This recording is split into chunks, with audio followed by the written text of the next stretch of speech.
ভেজে রাখা চিংড়ি মাছ দিয়ে দেবো। নমস্কার বন্ধুরা, সুপ্রিয়া কিচেনে আবারও আপনাদের সবাইকে স্বাগত জানাই আরো একটা রেসিপিতে। বন্ধুরা, আজকে আমি ঝিঙে চিংড়ি মাছ আর তার সাথে কুমড়ো শাকের ডাঁটা দিয়ে একদম সম্পূর্ণ গ্রাম্য পদ্ধতিতে একদম কম তেল মশলায় হালকা পাতলা একটা রেসিপি আপনাদের সাথে শেয়ার করব। প্লিজ বন্ধুরা, আপনারা ভিডিওটা না কেটে প্রথমের থেকে শেষ পর্যন্ত দেখবেন। আশা করছি আপনাদের অবশ্যই ভালো লাগবে। আর যে সকল বন্ধুরা এখন আমার ইউটিউব চ্যানেলে নতুন, প্লিজ বন্ধুরা চ্যানেলটিকে সাবস্ক্রাইব করবেন। আর ফেসবুক পেজ থেকে দেখলে পেজটিকে ফলো করে আমার পাশে থাকবেন। রেসিপিটা বানানোর জন্য প্রথমে আগে সবজিগুলো কেটে নেব। চিংড়ি মাছ তো আগে থেকেই কাটা আছে। ঝিঙে আর কুমড়ো শাকের ডাঁটা দিয়ে এই রেসিপিটা অনেকেই বানিয়ে খেয়েছেন, কিন্তু যে সকল বন্ধুরা এখনো খাননি আপনারা একবার খেয়ে দেখবেন আর পুরো ভিডিওটা দেখতে থাকুন। আশা করছি আপনাদের ভালো লাগবে। ঝিঙে দিয়ে আর কুমড়ো শাকের ডাঁটা দিয়ে চিংড়ি মাছ দিয়ে রান্না করব। চিংড়ি মাছটা আগে থেকে কেটে এরকম করে পরিষ্কার করে নিয়েছি। আর কুমড়ো শাকের ডেটাগুলো দেখুন বন্ধুরা, আপনারা এরকম মোটা মোটা ডেটা কখনো দেখেছেন? এরকম মোটা মোটা ডেটা নিয়েছি আজকে আমি গাছ থেকে কেটে। এই ডাঁটাগুলো দিয়েই রান্না করব। ডাঁটাগুলো কেটে ধুয়ে নেব আর ঝিঙেটা ধুয়ে কাটবো। কাটার পরে কিন্তু আর ধোবো না, তাহলে ঝিঙেতে জল টেনে নেবে। সবজিগুলো সব কেটে নেব। প্রথমে আগে চিংড়ি মাছটা একটু জলে সাঁতাল দিয়ে নেবো। কড়া বসিয়ে জল দিয়ে নেবো। লবণ, হলুদ গুঁড়ো, ধুয়ে কেটে রাখা চিংড়ি মাছটা দিয়ে দেবো।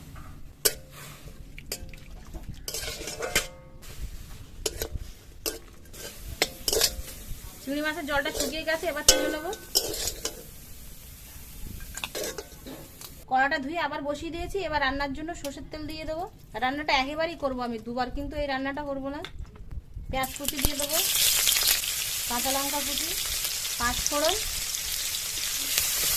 পাঁচফোড়নটা যতটা সবজি রান্না করবেন সেরকম হিসেবে দিতে হবে, আমি একটু অল্প দিয়েছি। খালি পেঁয়াজ আর কাঁচা লঙ্কার পাঁচফোড়ন দিয়ে রান্নাটা করবো, এর মধ্যে কিন্তু রসুন আর আদা দেবো না। খানিকক্ষণ ভেজে নিয়েছি, এবার এর মধ্যে ভেজে রাখা চিংড়ি মাছ দিয়ে দেবো। চিংড়ি মাছটা জলেই কিন্তু ভাজা, আর ভাজিনি। এবার এই তেলের মধ্যে দিয়ে আর ভেজে নেবো। চিংড়ি মাছটা দিয়ে 2 মিনিট ভেজে নিয়েছি। এবার এর মধ্যে কেটে রাখা কুমড়ো শাকের ডাঁটা আর আলু দিয়ে দেবো।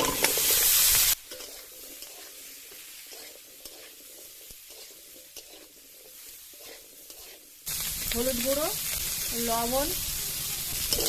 লবণটা অল্পই দিলাম, কারণ এখন যদি বেশি লবণ দিই তো তাহলে এই কুমড়ো শাকের এই ডাঁটায় কিন্তু লবণটা টেনে নেবে।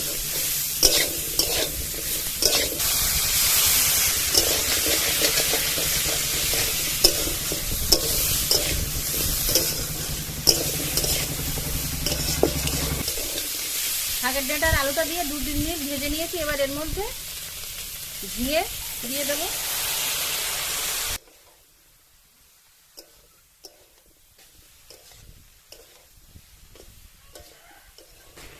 উনুনের জালটা এই সময় একটু জোরে দিয়ে 1-2 মিনিট ভেজে নেব। ভাজতে ভাজতে দেখুন তাই ঝিঙেটা বেশ অনেকটাই জোরে এসছে। লবণ দিয়ে দেবো আর একটু। ঝিঙে থেকে জল ছেড়ে দিয়েছে। এবার এর মধ্যে আমি 1 বাটি মতো জল দেবো, বেশি জল দেবো না, বেশি ঝোল করব না। চাপা দিয়ে দেবো 2 মিনিটের জন্য। 2-3 মিনিট চাপা দিয়ে রেখেছিলাম। আলুগুলো দেখুন ঠিক এরকম সেদ্ধ হয়ে গেছে। এবার এর মধ্যে গোলমরিচ গুঁড়ো দিয়ে দেবো, জিরের গুঁড়ো, কাঁচা গোলমরিচ আর কাঁচা জিরের গুঁড়ো দিলাম। চাপা দিয়ে 2 মিনিট রেখে দেবো। 2 মিনিট চাপা দিয়ে রেখেছিলাম। দেখুন আস্তে আস্তে জলটা কিন্তু একদম শুকিয়ে গেছে আর বেশ এরকম গায়ে গায়ে হয়ে গেছে। রান্নাটা হয়ে গেছে, এবার নামিয়ে নেব। আপনারা ঝোল রাখতে চাইলে একটু ঝোল রাখবেন, কিন্তু আমি ঝোল রাখিনি, এরকম একটু গায়ে গায়ে রেখেছি।